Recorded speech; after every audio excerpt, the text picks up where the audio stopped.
Good morning, darlings. Happy Monday morning to you. I'm so excited to be joining you this week as we take a deeper look into the text that we've been discussing out of Luke 5, where today we've kind of skimmed past Luke 5:17 all of last week. I hope that you really dove deep into that scripture and looked at ways in which you are just sitting by instead of sitting up, ready and prepared to see from God. And the one thing that we focused on last week in our scripture memory was that Jesus was there prepared to heal them, that he was teaching, but nobody was there, provoking faith to provoke him to heal, and that's what he was looking for. So this week we're going to look at the friends that provoked Jesus to heal and to spread his wings and love on someone that had been paralyzed. This week we're looking at Luke 5:18 through 20. It says, "And behold, some men were bringing on a bed a man who was paralyzed, and they were seeking to bring him in and lay him before Jesus. But, circle but, either in your scripture text or in your little blue booklet, it says, but finding no way to bring him in, and then circle because of the crowd." So we're circling, but finding no way to bring him in, and then we're circling because of the crowd. Both of those statements are important. "They went up on the roof and let him down with his bed through the tiles into the midst before Jesus." And that sentence is important, and I've just kind of got it blocked out both in my text, in my Bible, and then also in my blue book, because those are important. There are three things I want us to see out of this as we go on here today. That there is always going to be a roadblock. There will always be an excuse, but there will also always be a decision to be made. And we have the power. God has given us free will choice to make that decision as to what we're going to do when we are met with a roadblock and met with an excuse, and we can make a decision. In my life, over and over and over again, the things that I want to get to Jesus, there is an enemy very much pressing against that happening. He does not want me to get those things to Jesus, especially those things that mean that I could walk and have life and go on and tell others. That's not what he wants. He doesn't want that. So he is constantly putting before me roadblocks where it says, but finding no way to bring him in. That means there's going to be a roadblock.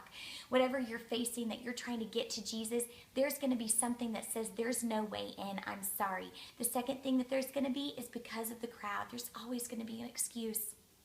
Always going to be an excuse where I could just be too tired or too old or too young, or I've just tried too long, or it's just not working, or whatever it is. There's going to be an excuse where you can say, you know what, I'm just going to stop. And you can just quit, and you can give up, and you can just stop short of seeing extraordinary things. Remember, again, I'm going to say it again as we start our week, what we're working towards this month as we're studying this scripture text, we're trying to get to the very end when they said, whoa, we've seen extraordinary things today. Because remember, with the way it was beginning was just an ordinary day. It was just an ordinary day.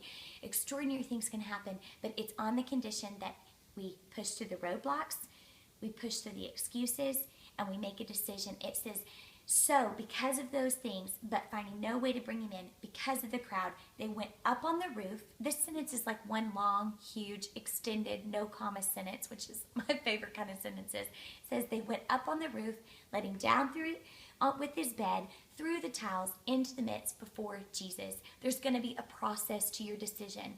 It's not just going to be you make a decision, you decide, and then it's just poof, it's going to happen. I was just telling someone recently, and I have this huge passion because this is what I feel like God has forged in me, that I'm always looking for the poof.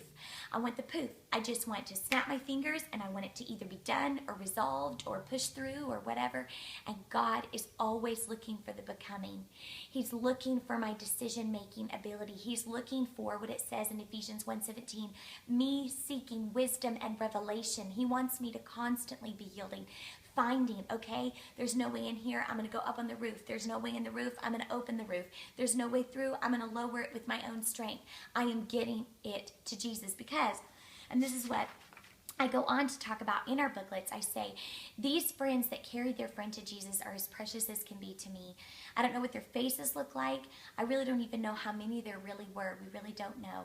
It simply says that some men were bringing on a bed a man who was paralyzed. And this is why it's important.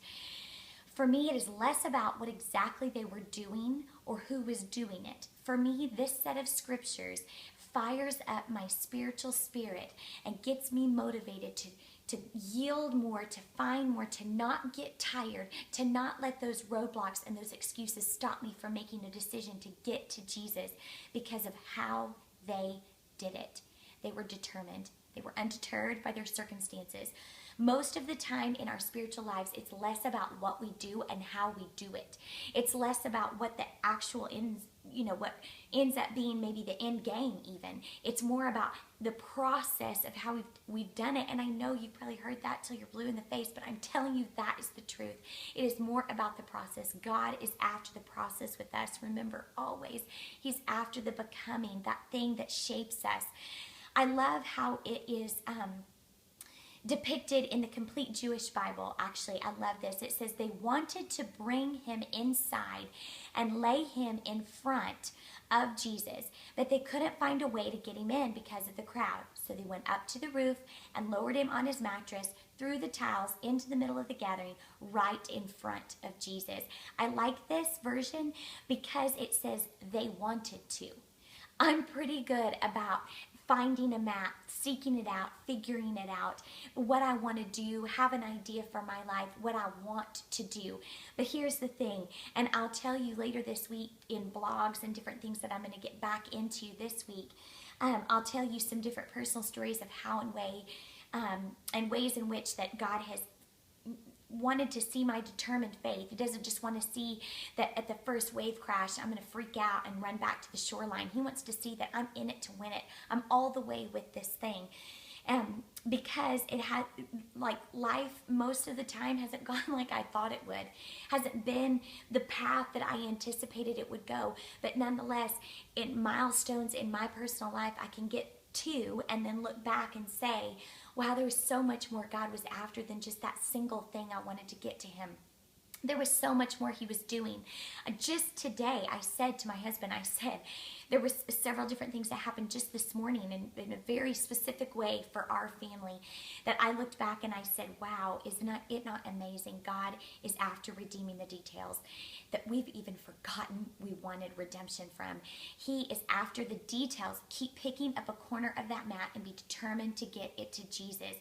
Whatever the cost, we have been persuaded to get what has at times seemed paralyzed. Any dream that you feel like you've put in the grave, we know the story. We know what happens. It doesn't stay in the grave.